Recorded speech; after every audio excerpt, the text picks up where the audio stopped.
Hello and welcome to part 2 of sideWalk's video questions for Christians and his response to my video, which is a response to him.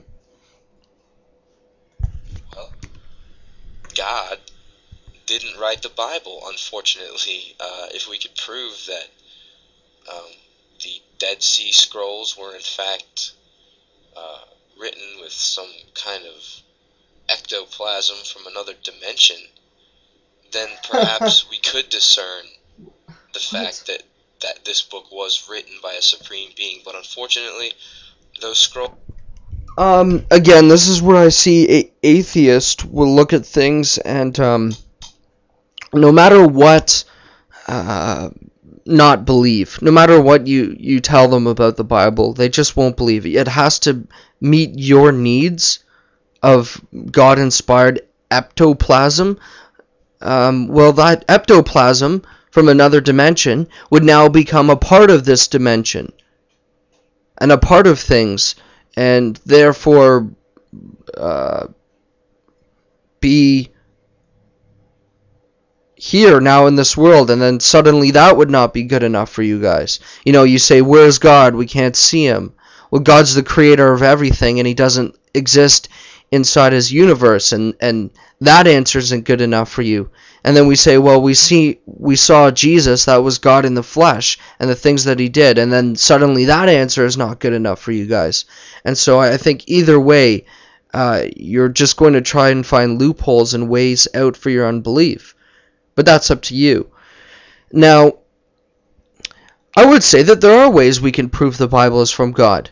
I would say through prophecy, things that are happening today in this world that, when written, probably seem so unlikely that would happen and so far-fetched, but written about the end times and the last days and what's going on.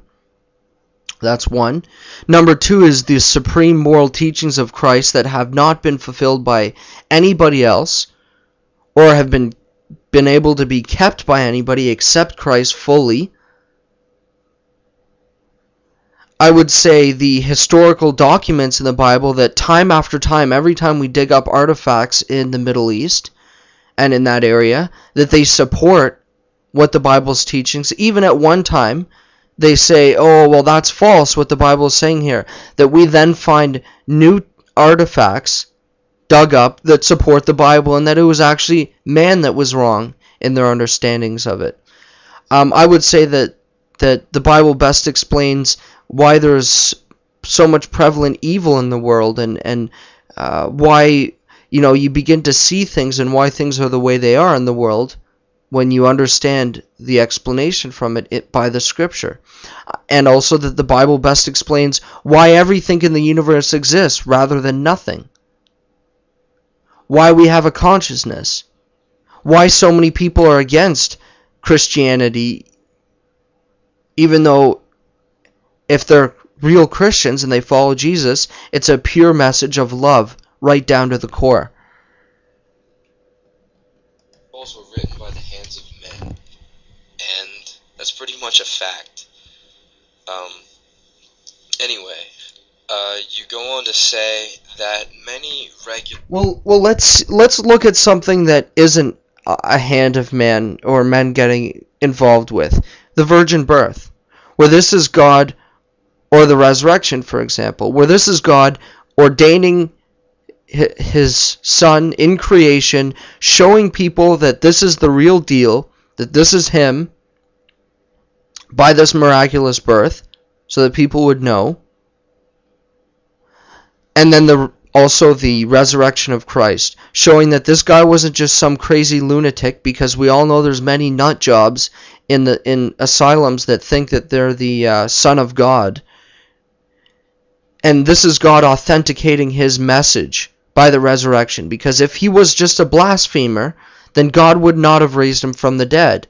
He would have waited till Judgment Day and judged him accordingly. And according to the Jewish beliefs, the resurrection of the dead would not be midway through man's history or any way through it. It's at the end of the world. And so the origin of the disciples' belief was not influenced by Judaism, nor was it influenced by any outside pagan Roman system, because as we know that God outlaws the Israelites from mingling with their beliefs, and that the one story we have similar to Christ, which is Mithra's story, came the one that is close to Christ. There's Persian Mithraism and Roman Mithraism. The Roman Mithraism comes 300 years after Christ, and so the best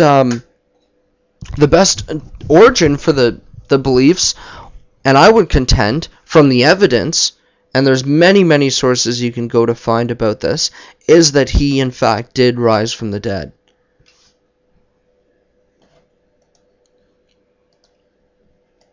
People simply adhere and Oh, accept. I forgot my point for that. And the fact is, you don't believe in it.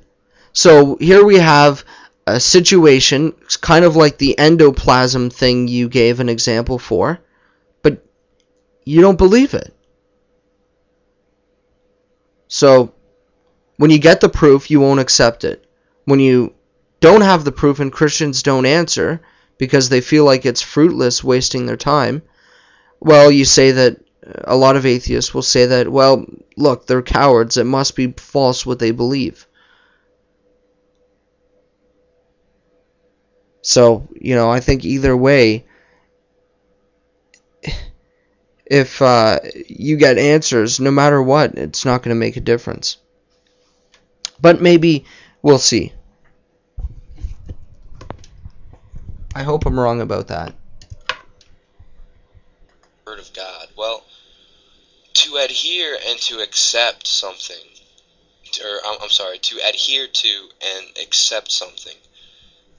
Well, those are some very bold statements to make about something. When you adhere to something, you have to fully accept every single aspect about it before you can truly accept it.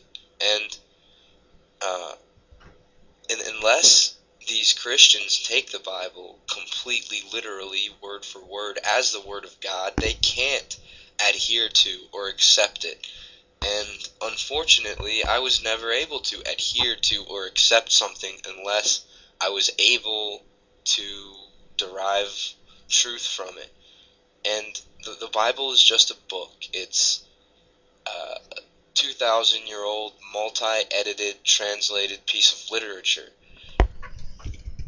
Well, from the Dead Sea Scrolls, we know that it has not been edited because we translate the dead for 2,000 years. So this kind of slams down what you said as not being true. That we have translated up to today the most modern Bible, and we get a Israeli translator, and it is word for word the Old Testament as it was. Similarly, for the New Testament, we have copies coming from around 200, 300 AD, and can translate them exactly as it is today. So a little less than 2,000 years, unchanged, but pretty good. And when we say that it has been re-edited, I think you really miss the point of what that means. The English language changes so much.